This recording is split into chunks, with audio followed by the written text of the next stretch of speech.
Olá, gente. Professor Campelo na área. Estou aqui para a gente dar continuidade aos nossos estudos, tá? Lembrando que no nosso último encontro eu tinha deixado um desafio para vocês.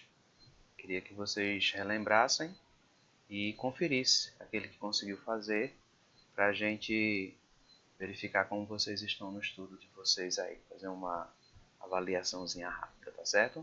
Então vamos lá. O desafio que tinha ficado foi esse daqui, ó. Essa imagem que vocês estão vendo, de uma enfermeira e uma paciente, e a enfermeira aplicando a vacina, né? E aí tem um pequeno desafio aqui para vocês, né? Elabore um texto defendendo a importância da vacinação para a saúde da pessoa e da população em geral. Então, eu vou trazer aqui uma provável resposta, uma possível resposta, lembrando que o texto pode ser diferente, mas o sentido precisa ser o mesmo, a lógica precisa ser a mesma. Então, qual é o benefício da vacinação para a pessoa e qual é o benefício da vacinação para a população em geral? Então, vamos conferir a primeira parte.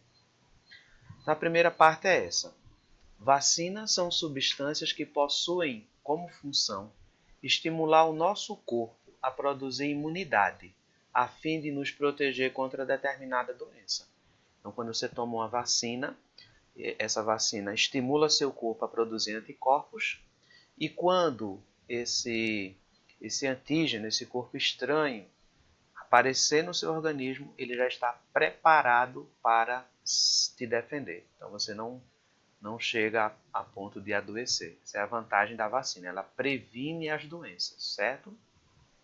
Então, essa é a importância para a pessoa. Qual é a importância da vacinação para a sociedade, né? Para a população em geral? Então, vamos lá.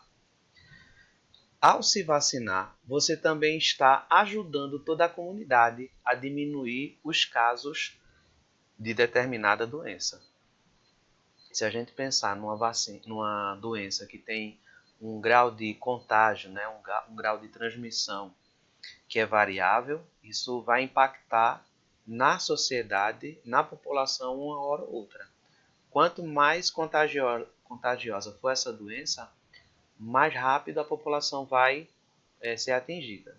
Havendo a vacina e as pessoas tendo sido vacinadas, então você vai quebrando elos, fortalecendo a proteção da sociedade como um todo, tá certo? Então, espero que vocês tenham entendido e construído um conhecimento seguindo essas duas linhas de raciocínio, tá? Suficiente.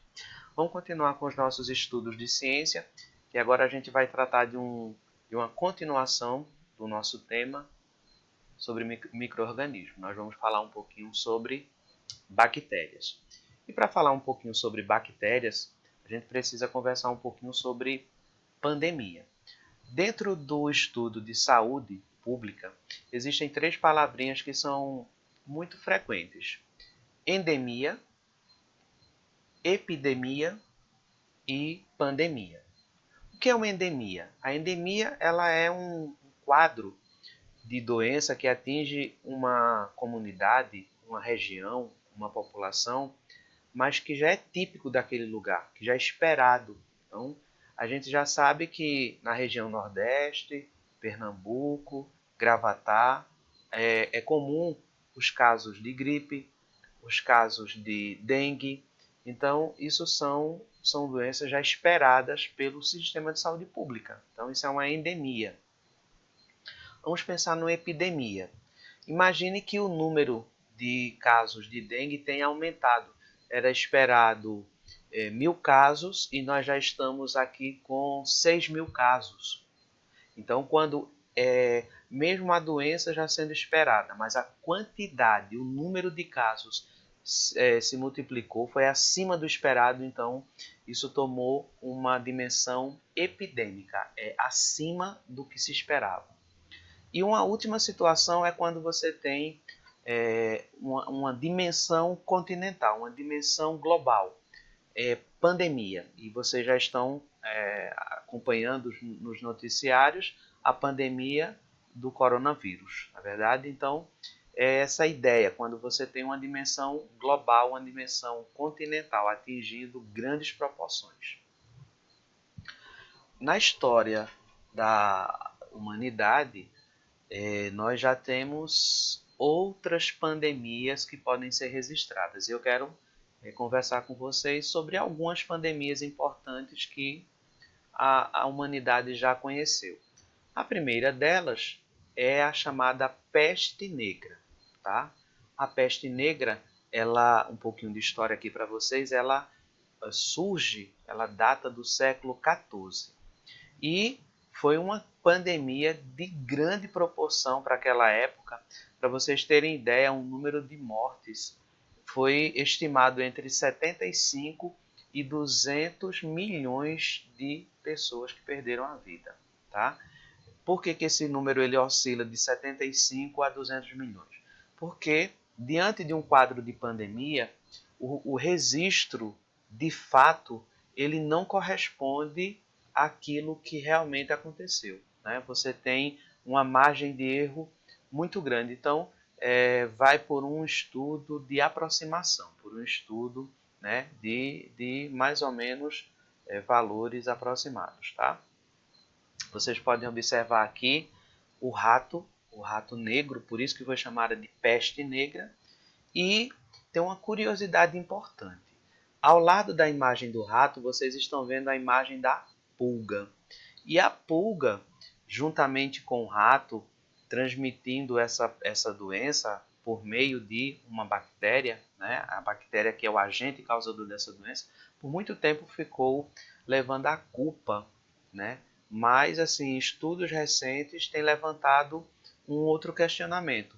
Para essa peste ter assumido uma proporção tão grande, uma proporção pandêmica, desconfia-se que a transmissão não tenha sido pela pulga, não, mas sim uma outra forma de transmissão através do ar, através de espirro, através de tosse, algo parecido com a qual estamos vivendo hoje com a pandemia do coronavírus. Por que essa suspeita? Primeiro, pela velocidade com que foi transmitida no mundo. E segundo,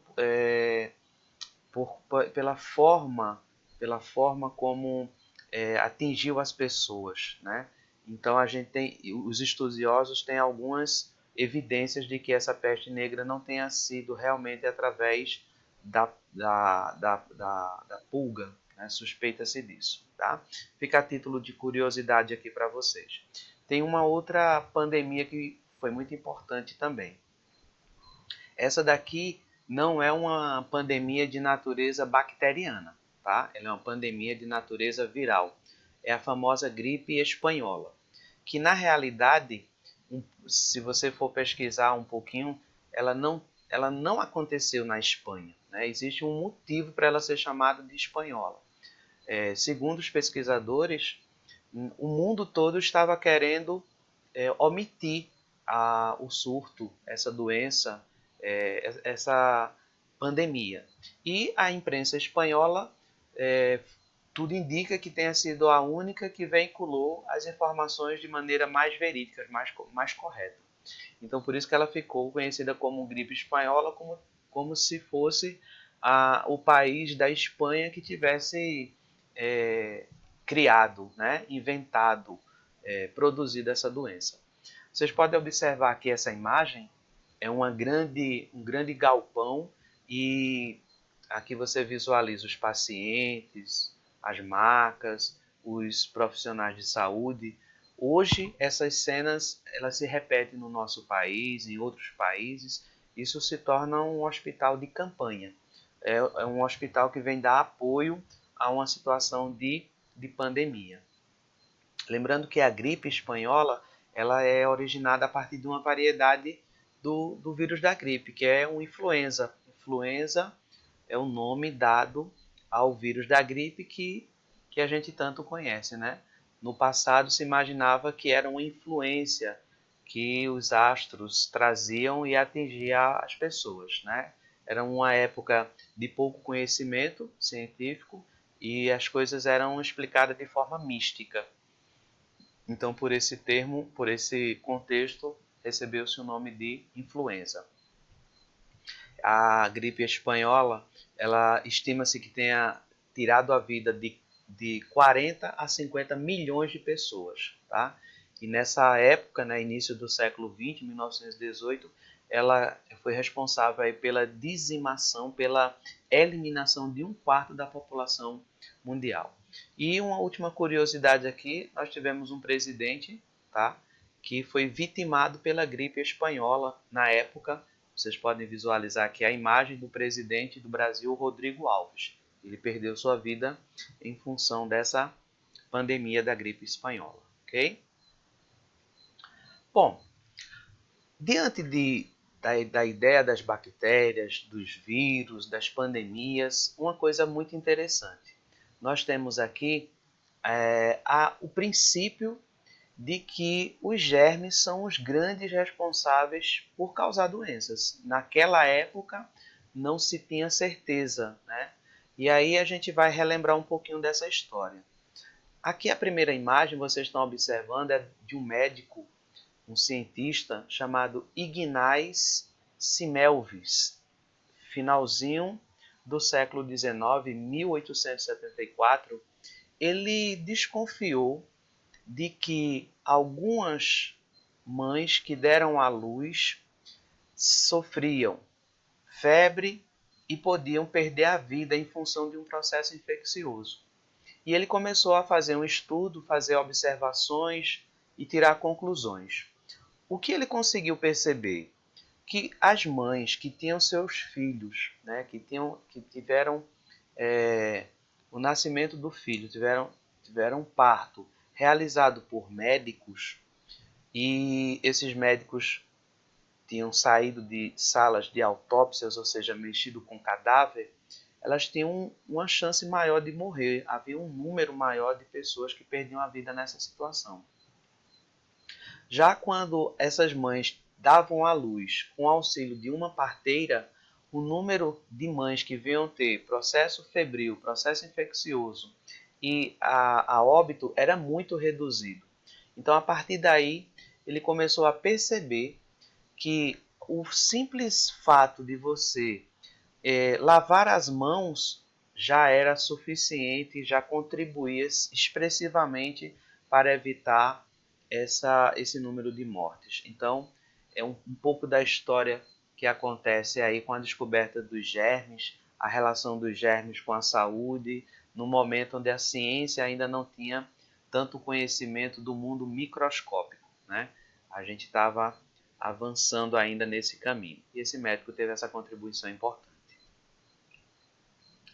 Então, eu quero conversar com vocês agora, em decorrência do que eu já havia dito, sobre esse tema.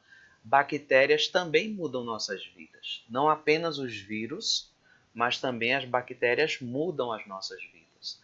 E mudam por quê? Porque elas podem provocar doenças. As bactérias são muito importantes porque elas podem atingir o ser humano e causar doença, quer dizer, causar sofrimento. Alguns exemplos de doenças causadas por bactérias que nós já ouvimos falar: pneumonia, tuberculose e o tétano. São 3 doenças importantes que têm complicações, né, muito expressivas. Então, aqui fica a dica. Quando vocês estiverem nos ambientes, realizando suas atividades, cuide da higiene. Como você pode cuidar da sua higiene? Por exemplo, lavar bem as mãos é o que a gente mais tem ouvido na recomendação agora contra o coronavírus, né? Cuidado com a água que você consome, de preferência uma água potável, uma água que seja adequada para o consumo. A gente fala também sobre a etiqueta da tosse, a etiqueta do espirro, nesse momento do coronavírus, na pandemia do coronavírus, precisamos pensar sobre isso. E também um cuidado especial com os alimentos. A higienização, a limpeza, né?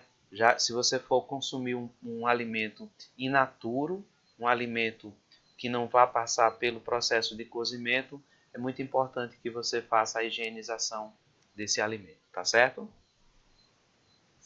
E para a gente finalizar esse momento, eu estou trazendo esse desafio aqui para vocês. E o desafio é o seguinte: as bactérias não são importantes para o homem, pois só provocam doenças. Você concorda?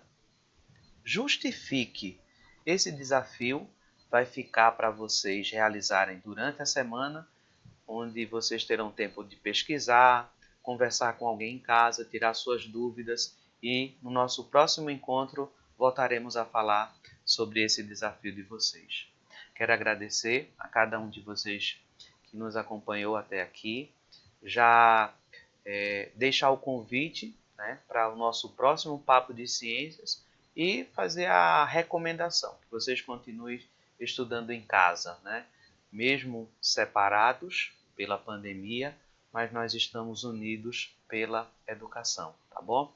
Grande abraço, fica na paz, que Deus abençoe.